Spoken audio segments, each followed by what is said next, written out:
Hola a todos, somos 15 preguntas. Conformado por Laura Camila Morales, Isabela Morales, Alejandra Arias y Juanita García. En el espacio de hoy hablaremos sobre la historia de las religiones. ¿y cómo comienzan las religiones? Se dice que la religión inicia por la necesidad humana de creer algo trascendente a ellos. El origen de la religión se remonta al antiguo cercano oriente y puede clasificarse en 3 categorías: ¿Y cuáles son estas categorías? la politeísta, panteísta y monoteísta. el politeísmo. Es la creencia de muchos dioses. Se piensa que el politeísmo se originó con el hinduismo cerca de los 2500 a.C. Las creencias hindúes fueron registradas en el Bhagavad Gita, el cual revela que muchos dioses estaban sujetos a un dios supremo. El politeísmo era también la religión de muchas otras culturas, como Asiria, Babilonia, Egipto, Grecia y Roma. Los sistemas de creencias politeístas antiguos veían a los dioses como un control de todos los eventos naturales, tales como la lluvia, las cosechas y la fertilidad. Bueno, otra de estas categorías es el panteísmo, y el panteísmo es creer que todo es Dios. Esta creencia prevaleció en numerosas culturas antiguas, aunque también está como resurgiendo en movimientos de esta nueva era. El principal mensaje de esta religión es la armonía con la naturaleza, que debemos nutrirla y nutrirnos de ella. La humanidad no se diferencia de cualquier otro animal y debemos aprender de ellos enfocándonos en la relación entre la humanidad y los elementos de la naturaleza. Monoteísmo. El monoteísmo es cuando se cree en un solo Dios. Es el fundamento de la línea de religiones judío-cristiana-musulmana, las cuales comenzaron con un hombre llamado Abraham cerca del 2000 a.C. A partir de este punto en la historia, Dios comenzó a revelarse al mundo a través de la nación de Israel. Las escrituras judías registran el viaje de los israelitas desde la esclavitud en Egipto hasta la tierra prometida en Canaán, bajo la dirección de Moisés. Durante este periodo, que es de aproximadamente 1500 años, Dios reveló lo que se convertiría en el Antiguo Testamento de la Biblia, relatando la historia de Israel con el carácter y leyes de un Dios. Durante el periodo del Imperio Romano, Jesucristo nació en Belén, como el tan esperado Mesías. La vida de Jesús finalizó cerca del 32 después de Cristo con su crucifixión y resurrección. Estas fechas están sujetas a cambios, ya que no se tiene un registro del nacimiento de Jesús. Ahora hablaremos del origen del monoteísmo, que es la base de muchas de las religiones actuales. ¿Y cuáles fueron las primeras religiones monoteístas? No se tiene claridad de cuáles fueron las primeras religiones monoteístas, aunque se especula que fueron el zoroastrismo del profeta Zaratustra, que tiene como deidad a Ahura Mazda. Es la religión practicada por tribus de lengua iraní que se instalaron en Turquestán occidental entre el primero y segundo antes de Cristo. Por otro lado, tenemos al judaísmo, con Yahvé como principal deidad. Además de ser solo una religión, el judaísmo se considera una tradición y cultura específica de un pueblo. De la religión judía nacen las otras dos grandes religiones abrahámicas, el cristianismo y el islamismo. Sin embargo, es la religión con menor número de seguidores en la actualidad. ¿Y por qué se consideran religiones abrahámicas? Para eso debemos conocer la historia de Abraham. Fue el primer patriarca que lideró la migración de los hebreos desde Mesopotamia hacia el levante mediterráneo. Recibió la promesa de Yahvé de tener tierra y descendencia, promesa que implicaba tener al menos un hijo con Sara. Y como Sara era una mujer infértil y de avanzada edad, Abraham optó por concebir un hijo con su esclava Agar, la cual tuvo un hijo llamado Ismael, el cual retomaremos más adelante. Tiempo después tuvo un hijo con su esposa Sara, el cual se llamó Isaac, que no heredó genéticamente la fe de sus padres, era el hijo de la promesa, y sus padres se esmeraron por enseñarle sobre Dios, pero en definitiva era él quien debía tener su propia y personal fe.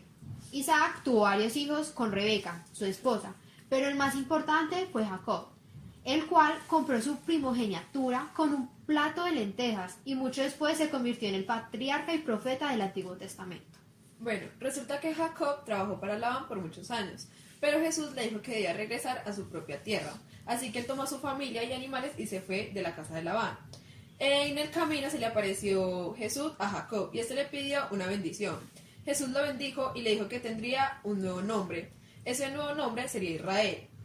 Le dijo además que podría tener el sacerdocio. Jacob y su familia continuaron hacia Canaán. Tuvo 12 hijos, quienes fueron llamados los hijos de Israel.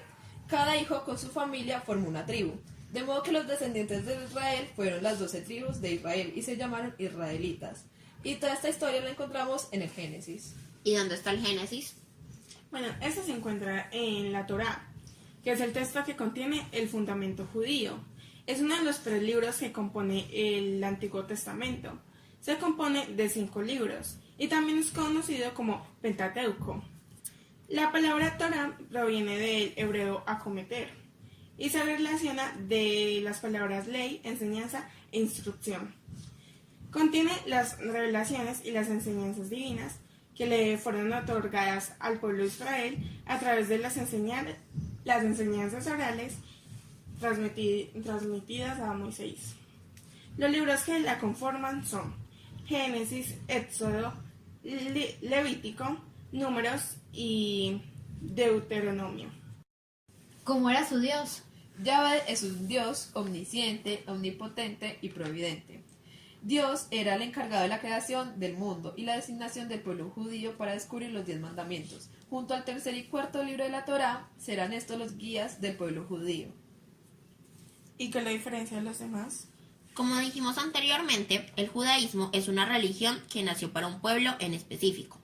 También se caracteriza por tratarse de un conjunto de tradiciones y características culturales específicas como el Shabbat, que es una tradición en la que el 7º día de la semana, el cual es sagrado para los judíos, coincide con el atardecer del viernes y la aparición de 3 estrellas en la noche del sábado. Y durante este periodo, el pueblo judío se abstiene de trabajo, tal como en el Génesis se dice que Dios terminó el trabajo que había hecho y descansó. El templo del judaísmo se denomina sinagoga, y las máximas figuras clericales son el rabino y el Hazán, que es el que dirige los cantos. Actualmente, el país con mayor cantidad de seguidores del judaísmo es Estados Unidos, con 6.5 millones, seguido por Israel, con 5.9 millones. Los lugares sagrados del judaísmo son Jerusalén, Safed y Tiberíades, en Israel, y Hebrón, en Palestina. Ahora hablaremos de otras de las religiones abrahámicas, que es el Islam. Pero, ¿cómo se originó el Islam? El origen del Islam se remonta hasta Arabia Saudita del siglo VII. El profeta Mahoma introdujo el Islam en el 610 después de Cristo, después de experimentar lo que él llamó una visita angelical en donde se le dictó el libro sagrado del Islam, el cual los musulmanes consideran que son las palabras perfectas y preexistentes de Alá. La premisa fundamental de el Islam indica que no hay más Dios que Alá y Mahoma es el último mensajero de Alá, y la palabra Islam significa sumisión de Dios. El Islam proclama entre sus máximas el monoteísmo, la obediencia y el abandono de la idolatría. Los musulmanes, o sea, los seguidores del Islam, tienen como libro sagrado el Corán.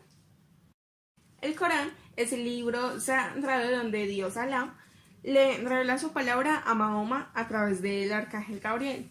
Allí se reúnen las revelaciones del profeta Mahoma, dividido en 114 capítulos y subdividido en diferentes versículos. El Corán contradice completamente a la Torá. Una de las principales contradicciones es que la que ha causado el conflicto entre los musulmanes y los judíos es que Dios hizo un pacto con Abraham y le prometió un hijo descendiente de su esposa Sara, donde cumpliría un pacto. Pero Sara era estéril y ella, para ayudarle a Dios con este pacto, le dio a su esclava Agar a Abraham para que concibieran un hijo, y así fue. Este hijo se llamó Ismael, pero Dios había prometido que era un hijo de Sara. Entonces, tiempo después, Sara concibió a Isaac. Según la Torá, Isaac es el hijo de la promesa, y por esto la tierra prometida es para los judíos al ser hijos de Isaac. Pero el Corán dice que Ismael es el hijo de la promesa, y entonces los musulmanes creen que la promesa del pacto de Dios estaban dirigidas a los descendientes de Ismael, no a los de Isaac. Y por esto los musulmanes tratan de reclamar estas promesas del pacto. Esto es la tierra de Palestina. Además de Mahoma, el Islam considera a Adán, a Noé, Abraham, Moisés, Salomón y Jesús, que es Isa en el Islam, como otros de los profetas principales, y también consideran textos sagrados, aparte de la Torá, a los libros de Salomón y los evangelios. Y ellos tienen algunas tradiciones. Pues los musulmanes tienen unas prácticas específicas que deben realizar. Algunas de estas son pagar una cantidad de dinero para obras de caridad. Esto le llaman zakat. Ayunar durante un mes y una vez en la vida hacer una peregrinación a la Meca. Por último, hablaremos del cristianismo. El cristianismo es otra de las religiones abrahámicas monoteístas, el cual comenzó como un movimiento religioso dentro del judaísmo. Basa sus creencias en las enseñanzas de los escritos sagrados de Tanaj y la Biblia griega. Considera como base de sus enseñanzas la vida de Jesús de Nazaret. ¿Y por qué el cristianismo se separa del judaísmo?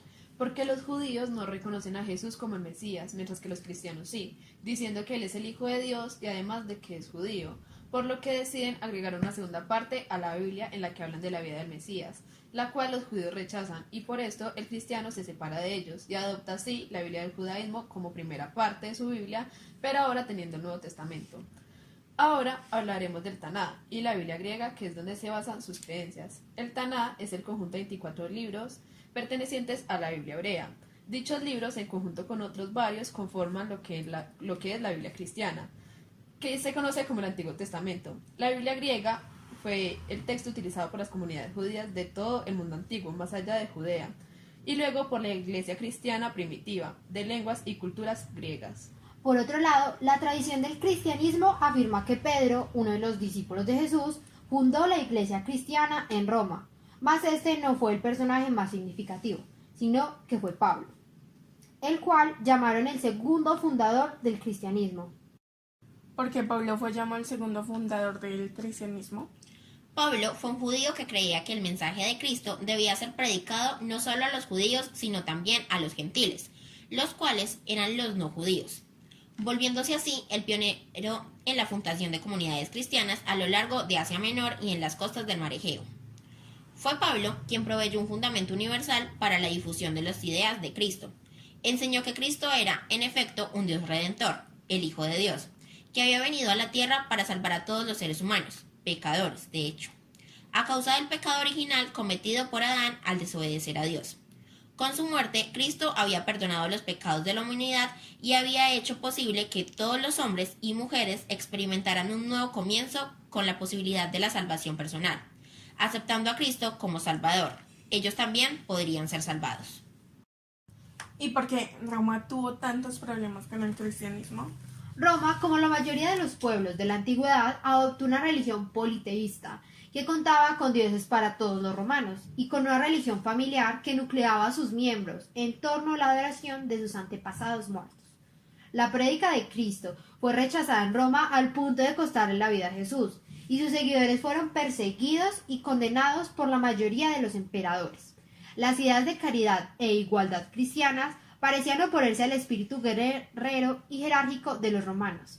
En el año 285, Diocleciano persiguió al cristianismo considerándolo una amenaza para el imperio. Esta nueva religión, que primero fue adoptada por los grupos sociales más humildes, comenzó a ser predicada por todos los sectores de la sociedad. La explicación puede encontrarse en la crisis que vivía en estos momentos, tanto en materia de seguridad como económica y de valores espirituales. El cristianismo ofrecía una nueva oportunidad de reivindicación moral y religiosa. El emperador Constantino, en el año 324, asumió el poder total de Roma, atribuyendo su asunción a las fuerzas divinas. Se anunció que el nuevo emperador había tenido una visión de Apolo en un santuario de Galia. La visión era de una cruz encima del sol, seguida de las palabras: "Con esta vencerás". A la noche siguiente, Cristo se le apareció en un sueño mostrándole el sentido de lo que había vislumbrado. En el año 313 se promulgó el Edicto de Milán por parte de Constantino I, a cargo del Imperio Romano de Occidente y Licinio del Oriente. En esta fecha, el imperio estaba compuesto por 50 millones de habitantes, de los cuales los cristianos representaban el 10%. Las propiedades de los cristianos que les habían sido confiscadas les fueron devueltas. El cristianismo comenzó a convivir en un pie de igualdad con el paganismo.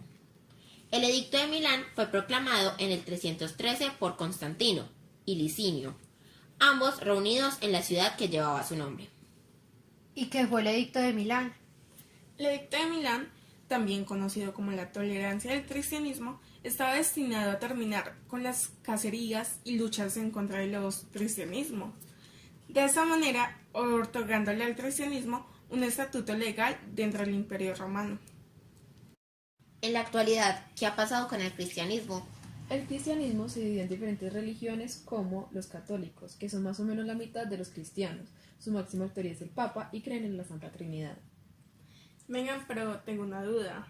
Si es una religión monoteísta, ¿por qué tiene 3 deidades? Pues en cuanto al concepto de monoteísmo, el cristianismo comprende una polémica interna entre 3 deidades de sus deidades fundamentales.